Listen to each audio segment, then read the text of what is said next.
Being humble will get you killed in this country. Being humble. No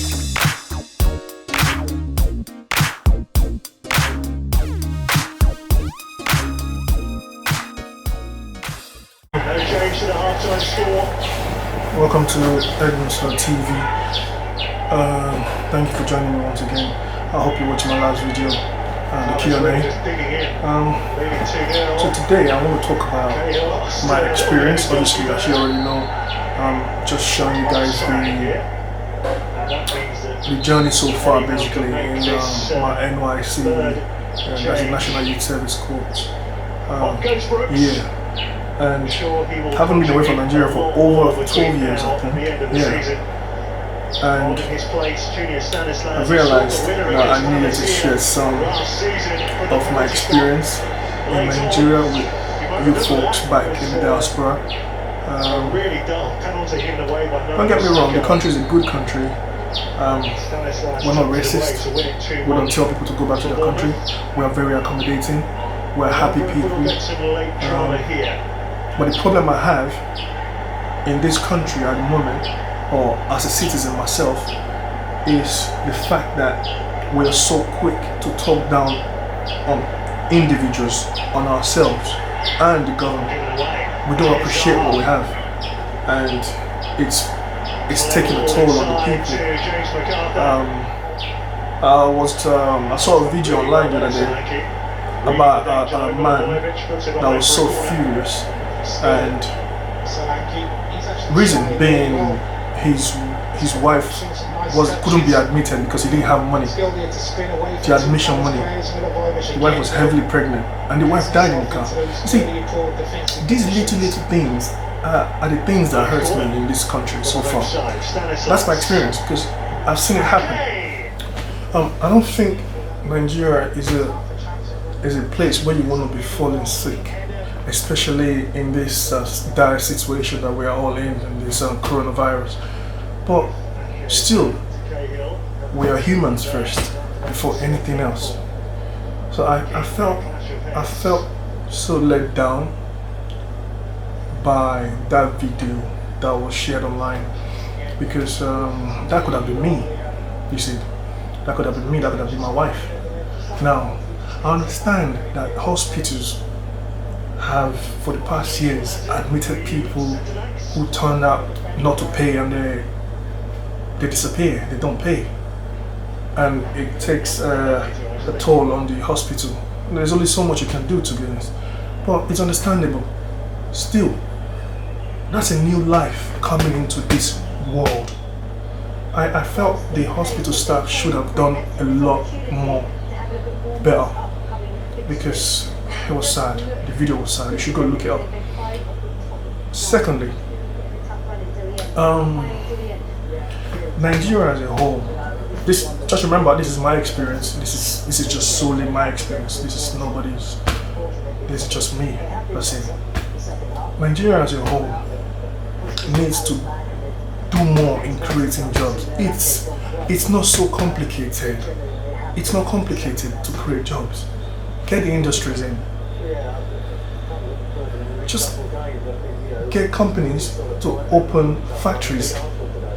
We understand the country is not that safe. But no country is safe if you think about it. No country is safe. No country. It's just the level of safety that's different. And we can do better.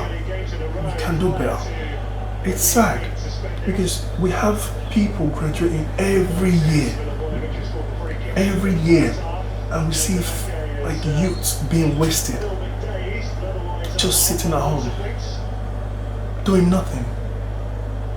I think it's sad. I think the government needs to do more. You know, they need to do more. They need to create more jobs. I don't know the kind of people that are up there, but I know that if you have young minds up there, it will have a huge impact. In this country, everyone is so self-centered, and that's not fair. If you're in government, you shouldn't be self-centered. You should be thinking about, how can I make my people better? How can I make their life easier? What law can I pass to influence the people? Now, I personally, I'm not the greatest. in policies.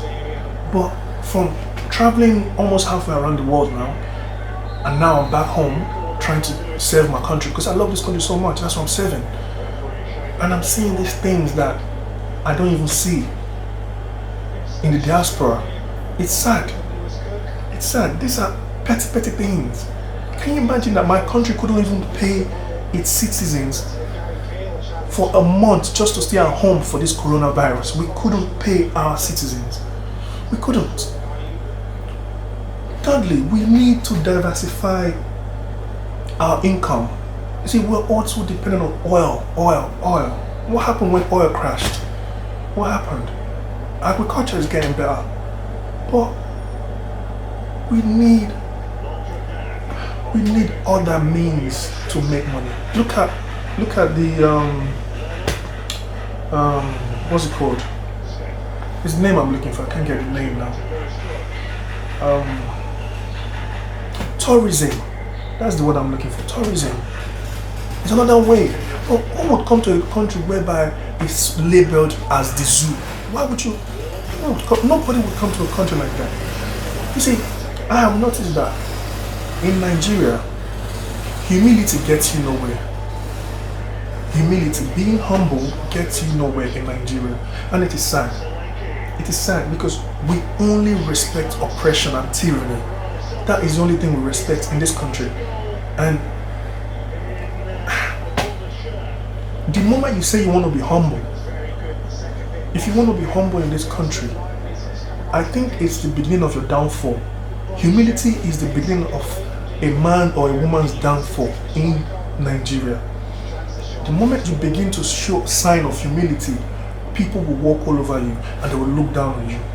After all, who does he think it is? I quote, who does he think he is? I think humility in Nigeria is the beginning of sea finish. Is the beginning of what would I say? Sea finish. Disrespect. Yeah, we do not want you to be humble in this country. Yeah, fellow Nigerians don't want you. They don't say, what do I need respect for? That's what they would say. They love that strong hand. They love tyranny. They love oppression. Because clearly that is what is happening. The moment you begin to show sign of humility, Nigeria will look down on you. Does he think he's better than us? Quote unquote. There's so many things so many areas that are not working in this country. I've been in this country now for, like I came in October, I think October, my service was in November. I came in October till June, it's about 9 months I think. Yeah, I think so. Yeah, for 9 months I've seen things. I've seen it. Nigeria is not a country whereby we all love each other. We don't love each other. We don't. There's another area of tribalism in Nigeria, which is so heartbreaking. It's so heartbreaking. It's sad. It's very sad. We call ourselves Nigeria, but the tribalistic part of it is a problem. Now, how does a country like this move forward? How? The younger generations are practicing what the older generation have practiced. There is no love. There is no love. It's pure hate. It's pure self-centeredness. And what I've seen so far, I think we have a long way to go. I'm hoping 2023 it will get better, because it has to. Nigerians have suffered enough.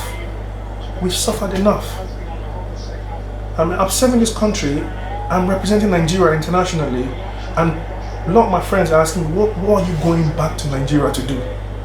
Why would you ask me that? That's my country. I'm going back to serve.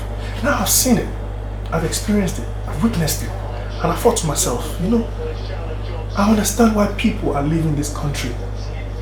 It's very simple. People are leaving this country because they are not being heard. That's it. Nigerians we love our country. But you wouldn't stay in a country whereby your voice is not being heard, your cry is not being heard. The health system is something else. Myself, I tend to not go out. I stay at home. Yeah, I stay at home, not because I don't like going out, but because I don't want to go out and end up in a situation that lands me in the hospital. I am scared to go to a hospital. I am scared to go get a police report because it might get used against me. Now that is not a country. That is not a country. I don't know what that is because I still believe in this country. And I know the change is coming. Enough is enough. Enough is enough. I don't know why things are not working. I can't just blame the government alone. We, the citizens, we are to blame. There was a situation online that I saw, I think it rained, and there was loads of dirt everywhere. The whole drainage was blocked up. I mean, if I was in government, I think I would plan towards this. It's a rainy season, it gets flooded. What do? You hire some manpower, you clear the drainage, you get the whole community prepared for rainy season. You fix the road when it's sunny, not when it's raining. The things that should be done in season, we're not doing that. That's why the country looks like it's so backward. I came and I saw this country, I'm like, Jesus, it's now worse. For you guys watching in diaspora, it is worse. I'm telling you, I'm saying it firsthand. It is worse. Nigeria is not the way it used to be in 1999, 2000. It's worse. Why? I thought the education system is another area on it. See, there's so many things that is wrong with this country that needs to be looked into. And I can't just talk about it in this video because I'm just going to give you a snippet of my experience in Nigeria as a whole. Because I can't touch on every area. I can't touch on every area because it is sad and it is heartbreaking. It's heartbreaking. Really and truly. Why am I doing my NYC? Really and truly. Because I still believe in this country. I believe we're going somewhere. The country has been dragged in debt for too long. And it's high time. It's high time we start enjoying our country. We start praying for our country. We can't keep cursing this country. Please. Try and go out and vote. Don't be scared for your life. I beg you. Even though you think or you believe that your vote doesn't count, still vote. That's your right. Still vote. Be courageous. I know Nigeria doesn't want to die for Nigeria. I've spoken to people from camp. They've told me about it. Nigeria doesn't want to die for Nigeria. The Nigerians here, we love our life. That's why things are like this. We don't have people that will stand up and say, you know what? This is it. We need help in this country. The help of God is what we need. And I pray Nigeria will get better. But that's my experience for you guys. And if you've watched my Q&A video, watch other videos as well, my camp experience. And I look forward to uploading more experiences soon because it's a whole story in Nigeria. It's a lovely country, don't get me wrong. Lovely country. But policies need to be put in place. And it's going to happen soon because I believe. Take care. Thank you for subscribing. Please hit the button. Subscribe. I've got more videos coming. I'll start uploading now. The coronavirus is crazy. Stay safe. Wear your mask. Sanitize. Take care. Love you all. Bye-bye. Bye.